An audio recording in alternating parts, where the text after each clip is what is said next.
네, 여러분. 벌써 우리 이 슬기로운 신앙생활 온라인 수련의 마지막 날입니다. 우리가 2021년 우리 삼행교회 표에 대해서 함께 나누고 있었죠. 첫째 날에 성도다운 성도, 그리고 둘째 날에는 교회다운 교회. 오늘은 마지막 시간입니다. 다시 세상 속으로 라는 그 주제에 관련하여서 하나님의 말씀을 나누고자 합니다. 여러분, 우리의 몸을 이루고 있는 많은 신체 기관이 있습니다. 근데 그 중에서 여러분은 어느 기관이 가장 중요하다 생각을 하십니까? 물론 다 중요하겠지만 목사님은 특별히 혹시 여러분 어디서 이상한 소리 들리지 않으신가요? 네, 맞습니다. 여러분을 향한 목사님의 이 심정이 뛰는 소리입니다. 목사님이 생각할 때에는 많은 신체 기관 중에 심장이 가장 중요하지 않을까 생각을 합니다. 심장이 멈춘다면요, 또는 혈관이 막힌다면 그 사람은 그 자리에서 쓰러져 죽음을 맞이하게 될 것입니다. 혈액은 심장에 모여들기 시작합니다. 그리고 산소를 가지고 뿜어내어지기 시작하죠. 힘차게 심장이 박동을 할 때에 혈액은 우리의 온몸 여기저기를 돌아다니며 또한 산소를 공급하는, 영양분을 공급하는 역할을 감당하고 있죠. 만약 혈액이 산소에 모이기는 하지만 뿜어져 우리의 신체 각 지체로 흘러가지 않는다면 병들어 또한 죽음을 맞이하게 될 것입니다. 목사님이 지금 이렇게 심장 이야기를 하는 것은요, 이번에 수련회를 준비하면서 교회와 우리 성도 간의 관계가 과연 어떠할까 묵상을 많이 했었거든요. 근데 그 묵상의 결과 교회가 심장이라면 혈액이 바로 우리 성도이구나 라는 것을 묵상하게 되었습니다. 혈액이 우리 성도라면 심장은 교회와 같습니다. 우리 또한 어떻게 되죠? 교회로 모여들기 시작해요. 그런데 교회가 우리가 이틀 전에 나눴던 것처럼 너무나 좋은 거예요. 그래서 모이고만 싶고 우리끼리만 어울리고 싶고 하다면 그것은 문제가 될 수 있다는 것이에요. 우리는 교회가 아무리 좋아도 교회에만 머무를 수가 없다는 사실이에요. 혈액이 산소를 들고서 몸 이곳저곳으로 흩어져야 하는 것처럼 우리 또한 교회에 모여서 힘을 얻고 말씀 가운데에 능력을 얻고 다시 한번 우리가 뿜어져 나가야 할 곳으로 나아가야만 한다라는 사실입니다. 예루살렘 교회, 우리가 지금까지 살펴보았던 초대교회의 모형이 되어지는 이 예루살렘 교회가요, 좀 망가진 심장과 같았었거든요. 혈액들이요, 성도들이요, 교회에 머무르기만 좋아하는 거예요. 흩어져야 하는데 머물러서 있어야 할 곳으로 흩어지지를 않았던 것이에요. 그러면요, 망가지고 죽을 수밖에 없는 것이죠. 심장이 멈추어지면 어떻게 조치를 취해야 될까요? 당연히 제세동기를 갖고 왔다가 이렇게 패드를 붙이고 이제 다시 한번 전류를 흘려보내야 돼요. 그래야지만 다시 한번 심장이 뛰고 제 역할을 감당하기 시작하는 것입니다. 하나님께서는요, 망가진 이 예루살렘 교회, 모이기만 좋아하고 흩어지기를 싫어했던 이 교회에 대해서 제세동기와 같은 어떠한 하나의 사건을 만들어 주시는데요, 그것이 오늘 우리가 읽었던 본문 말씀 1절 말씀입니다. 1절에서 이렇게 말하고 있죠. 사울은 그가 죽임당함을 마땅히 여기더라. 그날에 예루살렘에 있는 교회에 큰 박해가 있어 사도 외에는 다 유대와 사마리아 모든 땅으로 흩어지니라. 아멘. 박해라는 것을 하나님께서 허락하십니다. 박해를 통해요, 예루살렘 교회 안에 모여 있었던 무리가요, 온 유대와 사마리아와 땅끝까지 이르러 흩어지기 시작했다는 것이에요. 혈액이 온몸을 이렇게 도는 것처럼 그들이 이제 자신이 있어야 할 그곳으로 나아가 하나님의 말씀을 증거하기 시작합니다. 본문에서 말하고 있는 모든 땅, 사도행전 1장 8절 말씀의 성취인데 1장 8절에서는 땅끝이라고 말하고 있지요. 그렇다면 모든 땅끝은 곧 어디를 말하는 것일까요? 바로 우리가 있는 이곳입니다. 한번 여러분 보시겠습니까? 우리가 있는 이곳에 우리가 산소를 공급해 줘야만 합니다. 그래야 그곳이 살아날 수가 있다는 것이에요. 여러분의 삶의 자리에 있는 곳들이 분명히 있을 것입니다. 우리 모두가 모든 곳에 있을 수는 없어요. 우리가 지금 서 있는, 목사님이 서 있는 바로 이곳, 우리가 거하는 그곳이 바로 땅 끝입니다. 혈액이 산소와 영양분을 공급한다면 우리는 있는 자리에서 우리 또한 산소와 영양분을 공급해 줄 수가 있어야 된다는 것이에요. 그렇다면 우리가 공급해야 할 그 산소, 그 영양분은 과연 무엇일까요? 바로 하나님의 말씀입니다. 엄밀히 말하면 말씀을 전하며 전도를 하는 것, 그것을 말하는 것이겠지만 심장인 교회에서 우리가 듣고 깨닫고 알게 된 말씀이 있을 거예요. 매 주일마다 모여서 함께 사랑의 교제를 나누며 주의 말씀을 듣고 깨달아 알게 되어진 그 사실들, 그 말씀을 붙들고서 내가 있는 그곳에서 살아가는 거예요. 말씀을 살아내는 삶, 그것이 바로 말씀을 증거하는 인생이 된다는 것입니다. 그 말씀이 우리가 옮겨야 할 산소와 영양분이 되어진다는 것이에요. 말씀을 갖고 살아내는 사람이야말로 어두운 세상 가운데 환하게 빛나는 빛이 될 수 있기 때문입니다. 우리는요, 이 어두운 세상 가운데 빛으로 살아가야만 합니다. 예수님께서도 말씀하셨죠. 마태복음 5장 14절에서 15절 말씀을 목사님이 읽어드리겠습니다. 너희는 세상의 빛이라. 산 위에 있는 동네가 숨겨지지 못할 것이요 사람이 등불을 켜서 말 아래에 두지 아니하고 딩경 위에 두나니 이러므로 집안 모든 사람에게 비치느니라. 아멘. 내가 있는 그곳에서 우리는 빛이 되어줘야만 합니다. 빛이 비추어진 이 동네를 보십시오. 어떻습니까? 햇빛이 강하게 빛날 때 이 동네에 감추어진 곳이 있나요? 없어요. 모든 것들이 환하게 보일 뿐입니다. 마찬가지입니다.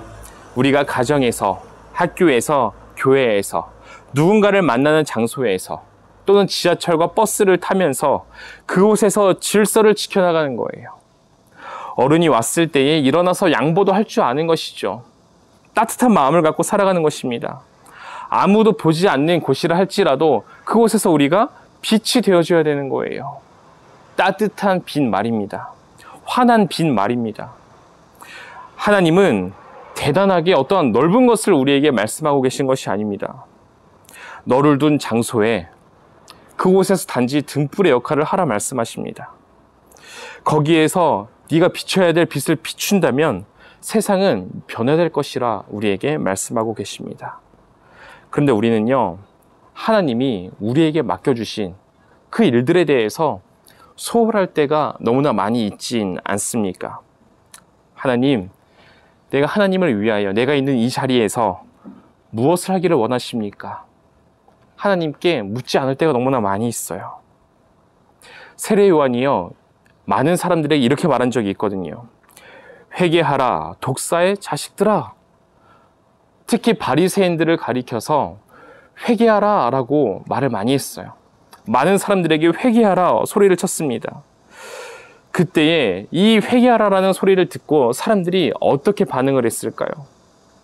어찌하면 좋습니까? 어찌하면 우리가 임박한 하나님의 진노를 피할 수 있겠습니까? 어찌하면 우리가 회개할 수 있겠습니까? 묻습니다. 그때 세례 요한이 무엇이라 대답하는지 아십니까? 이렇게 대답합니다. 이렇게 하면 된다. 옷 2벌이 있는 사람이 있느냐? 그 중에 1벌을 없는 자에게 나눠줘라. 세금을 걷어들이는 자가 있느냐? 정해진 만큼만 걷고 더 많이 걷지 말아라. 군인들이 있느냐? 너희가 힘이 있다고 남의 것을 빼앗지 말아라. 이것이 세례 요한이 그들에게 건네준 대답이었어요. 너희들이 지금 하고 있는 그 일에 최선을 다하라는 거예요. 정직하게 살라는 거예요. 너희가 지금 있는 그 자리에서 성실하게 살아가라는 거예요. 여러분은 과연 맡겨진 곳에서 어떻게 살아가고 있습니까? 그리고 무엇보다 빛으로 살아간다는 것은요, 말씀대로 살아가는 거라고 했는데, 특별히 말씀대로 살아간다는 것은 예수님의 사랑을 품고서 살아가는 것입니다. 다시 말해서 예수 그리스도를 닮아가는 거예요. 우리 7장 60절 말씀인데요. 목사님 읽어줄게요. 무릎을 꿇고 크게 불러 이르되 주여 이 죄를 그들에게 돌리지 마옵소서 이 말을 하고 자니라. 이 장면은 최초의 이제 순교자가 되어진 스데반 집사님에 대한 이야기입니다. 스데반 집사님이 하나님의 이 말씀을 갖고 살아가며 그 말씀을 증거하다가 이제 돌을 맞게 되어지거든요. 자신에게 돌을 던지는 사람들을 향하여 이런 기도를 했다는 거예요. 하나님, 제발 이 죄를 그들에게 돌리지 말아주세요. 이게 말이 되는 기도입니까? 근데 이 스데반 집사님의 이 기도 어디서 들어본 것 같지 않으십니까? 바로 예수님의 기도와 너무나 닮지 않았습니까? 예수님께서도 십자가에 못 박히시며 죽으실 때에 무엇이라 그렇게 하나님께 기도하십니까? 하나님, 저들은 지금 무슨 일을 하고 있는지 알지를 못합니다. 저들의 죄를 용서해 주세요. 라고 기도하지 않으십니까? 스데반 집사님은요, 예수님을 너무 사랑하신 거예요. 너무 사랑하니까 닮아가는 겁니다. 예수님의 그 사랑의 마음을 닮아간 거예요. 그래서 죽는 순간에도 자신들에게 돌을 던지는 자들을 위해서 도리어 사랑의 마음으로 기도를 할 수 있었다라는 거예요. 우리는 혈액입니다. 혈액인 우리는 이제 말씀을 가지고 뿜어져 나가야만 합니다. 하나님의 그 말씀을 한 단어로 압축한다면 바로 사랑입니다. 우리는 사랑을 가지고 살아갑니다. 옳고 그름을 따져서 정죄하기보다는 우리는 먼저 사랑을 해야만 합니다. 여러분에게 장소를 옮겨서 한 가지 이야기를 전해드리겠습니다. 어떤 한 성도님께서, 집사님께서 이제 주일 되어서 교회를 향하고 있었다고 합니다. 근데 교회로 가는 도중에 어떤 한 여자를 만났대요. 그 여자가 집사님께 다가와 이렇게 말했다고 합니다. 제가 지금 창원에 급히 내려가 봐야 하는데 돈이 없어서요. 제가 꼭 다시 보내드릴 테니까 저한테 돈 좀 꿔주실 수 있겠습니까? 라고 이제 묻는 여자가 있었다고 합니다. 그때 이렇게 자신의 주머니를 보니까 한 10,000원 정도가 있었대요. 말했다고 합니다. 사정은 딱한 것 같은데 지금 제 수중에 10,000원밖에 없네요. 하면서 그 10,000원을 건네주었다고 합니다. 그렇게 10,000원을 건네주고 교회로 향했습니다. 그렇게 교회에 도착했는데 집사님 두 분께서 이미 교회에서 기도를 하고 계시는 장면을 보았대요. 굉장히 충격적인 장면을 봤는데요. 그 집사님 중 한 분 옆에 너무나 낯선 여자가 앉아 있었다고 합니다. 그래서 방금 자기가 만났던 여자였대요. 창원에 가야 되는데 돈이 없다고 말했던 그 여인이 옆에 앉아 있는 거였습니다. 이제 그 여자가 자신을 속인 거였구나 알게 되었던 이 집사님께서는 막 사인을 보냈대요. 지금 그 여자는 거짓말하는 거라고, 돈을 주면 안 된다고 사인을 보내는데 그 사인을 분명히 보셨음에도 불구하고 그 여인을 위해서 이 집사님께서 기도를 하기 시작하셨대요. 기도를 하고 난 뒤에 이제 자신의 수중에 있는 돈을 그 여인에게 다 건네주셨다고 합니다. 그리고 이렇게 말씀을 하셨대요. 꼭 예수님을 믿고 구원받으시길 바랍니다. 하나님은 당신을 무조건 사랑하십니다. 다음에 또 봅시다 라고 말을 하고 보냈다고 합니다. 정말로 어처구니가 없는 상황인 거죠. 그렇게 그 여인이 떠나고 난 뒤에 집사님께 가서 물었다고 합니다. 집사님, 제가 분명히 그 여자가 거짓말하는 거라고 사인을 보냈잖아요. 그 사인을 보셨는데도 왜 그 여자에게 그렇게 큰 돈을 건네주신 겁니까? 이때 나이가 지긋이 먹으신 그 집사님께서 이렇게 대답을 하시대요. 여전히 눈가에는 눈물이 맺힌 채로 말이죠. 알아, 나도 잘 알고 있어. 그녀가 거짓말하고 있다는 것을 나도 알고 있었어. 나도 아까 저 여자에게 차비를 주고 왔거든. 그녀가 차비를 요구할 때 주고 오면서 왠지 마음속으로 석연치 않았어. 돈만 주고 올 것이 아니라 예수님을 만나게 해주어야 할 텐데 하며 안타까웠던 거야. 그랬는데 그녀가 제발로 우리 교회 안으로 들어온 거야. 만약 내가 차비 얘기를 꺼냈다면 그녀는 예수님을 전도받기도 전에 달아날 수밖에 없잖아. 속은 것이 아니라 속아주는 거야. 어떤 동기로 교회에 왔든지 교회에 온 사람은 예수 믿게 하려고 성령님이 보내주신 거야. 그녀가 가장 불쌍한 영혼이야. 하나님이 그녀를 참 많이 사랑하시나 봐. 그녀가 꼭 예수님 믿어서 구원받게 해달라고 주님께 다시 한번 기도할 거야. 라고 말씀하신 지사님께서는 그 자리에서 다시 한번 그녀를 위해 기도를 하기 시작하셨답니다. 그 이후에도 그녀가 계속 이 지사님을 찾아왔대요. 주일마다 찾아와서 이런저런 이유를 대가며 도와달라라고 말을 했답니다. 그럴 때마다 이 지사님께서는 한 번도 거절하지 아니하시고 도와주셨다고 합니다. 그렇게 시간이 얼마나 지났을까요? 그렇게 오랜 시간이 지나지 않아서 어느 날 이 여인이 이 지사님 품에 안기어 울면서 그렇게 자신의 모든 것들을 털어놓았답니다.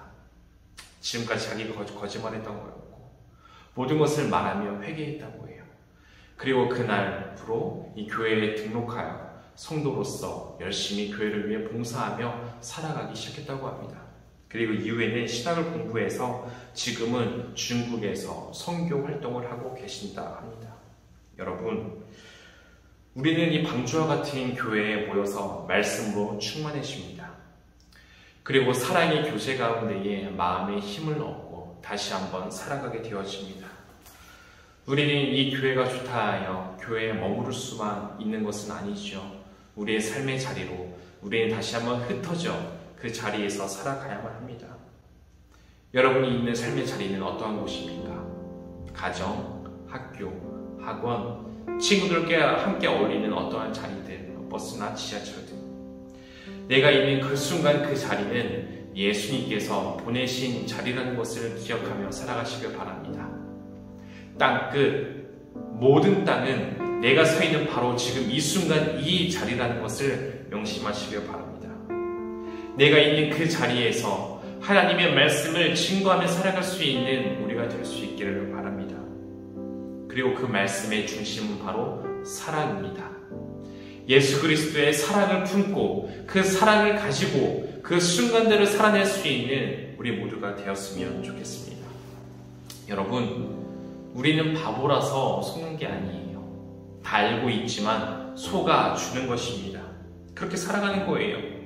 남들은 우리의 이 마음을 알지 못하기 때문에 너 왜 이렇게 바보 같아? 왜 이렇게 미련해 보여? 라고 말할지 모르겠어요.